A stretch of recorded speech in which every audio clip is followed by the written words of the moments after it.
Hello guys, આજે આપણે બનાવશું અલગ જ પ્રકારના એવા પાનના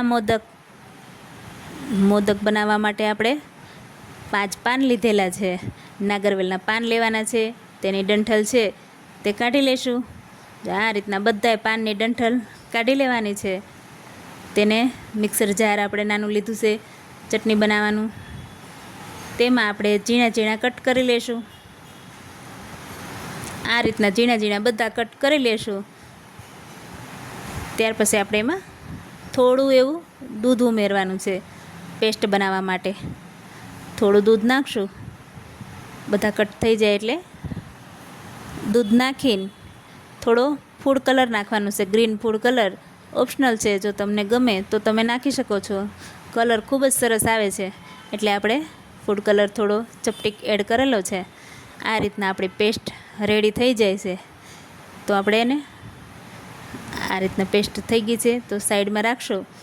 ત્યાં સુધી આપણે એક પેન મૂકેલું છે, તેમાં એક મોટી ચમચી ઘી નાખેલું છે અને એક વાટકી ટોપરું નાખ્યું છે ઝીણું. આ રીતના શેકી લેવાનું છે. બધું સારું એવું શેકાઈ જાય ત્યાં સુધી શેકશું. અને મિલ્ક પાવડર એક વાટકી નાખેલો છે. બધું સારી રીતે શેકી લઈશું. ધીમો ગેસ રાખવાનો છે.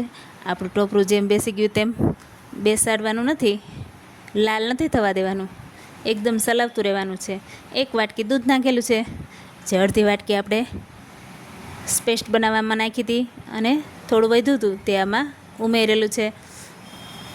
બુરું ખાંડ નાખેલી છે.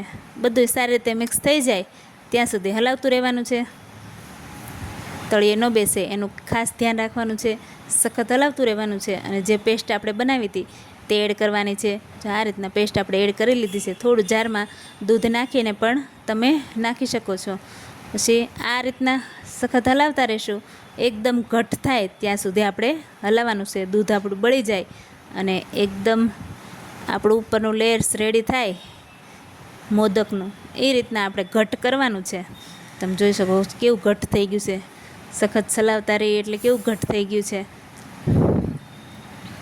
તેને આપણે હવે થોડી વાર રહેવા દઈશું. પછી આપણે એક ડીશમાં ઠરવા રાખવાનું છે. તો આપણે થોડું એવું દૂધ છે તે બળી જાય ત્યાં સુધી ચલાવતા રહીશું. તમે જોઈ શકો છો આપણું બેટર થીક થઈ ગયું છે. તેને હવે આપણે એક વાસણમાં કાઢી લીધું છે. તેને ઠરવા રાખી દીધું છે. ત્યાર પછી તમે એને થોડું ઠરી જાય પછી ફ્રીજમાં 10 મિનિટ રાખો તો સરસ એવું સેટ થઈ જાય છે. અને મોદક બનાવવામાં કોઈ ઝંઝટ નથી થતી. થીક એવું પડ આપણું ઉપરનું રેડી થાય છે. આ રીતના એક વાસણમાં આપણે કાજુના ટુકડા, બદામના ટુકડા અને તૂટી ફૂટી બધા કલરની લીધેલી છે. જો તમને મારા વિડીયો ગમતા હોય તો લાઇક, શેર અને સબસ્ક્રાઈબ કરજો.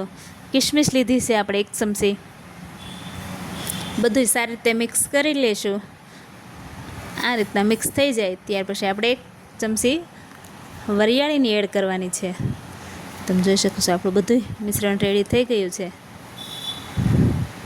તેમાં આપણે ગુલકંદ નથી એડ કરેલો, તેની જગ્યાએ આપણે તૂટી ફૂટી એડ કરેલી છે. આનો ટેસ્ટ અસલ પાન ખાતા હોય તેવો ટેસ્ટ આવે છે. તમે જોઈ શકો છો આપણે વરિયાળી એડ કરી દીધી છે.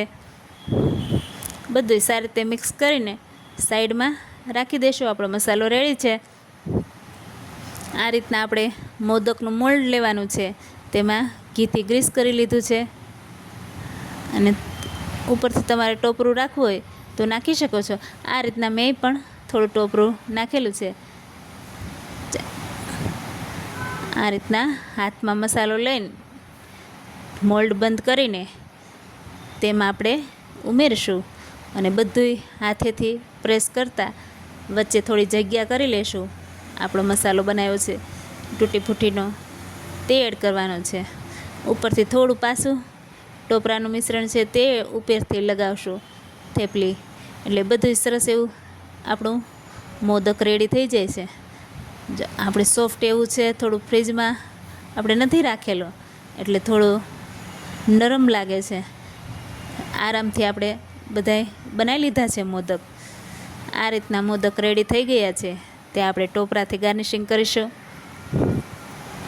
ખૂબ જ ટેસ્ટી એવા મોદક આપણે રેડી કર્યા છે અત્યારે. તમે એક ખાશો એટલે તમારું મોઢું આમ રેડી જ રહેશે કે બીજું લાવો એ રીતના. ખૂબ જ ટેસ્ટી એવા મોદક રેડી છે. તમને ખોલીને પણ બતાવીશું તમને એક મોદક. આ રીતના આપણે મોદક રેડી કર્યા છે, તમે જોઈ શકો છો. એકવાર જરૂર ટ્રાય કરજો. કેટલા સરસ દેખાય છે તમે જોઈ શકો છો. ટેસ્ટી એટલા છે અને દેખાવમાં પણ સરસ છે. Thank you.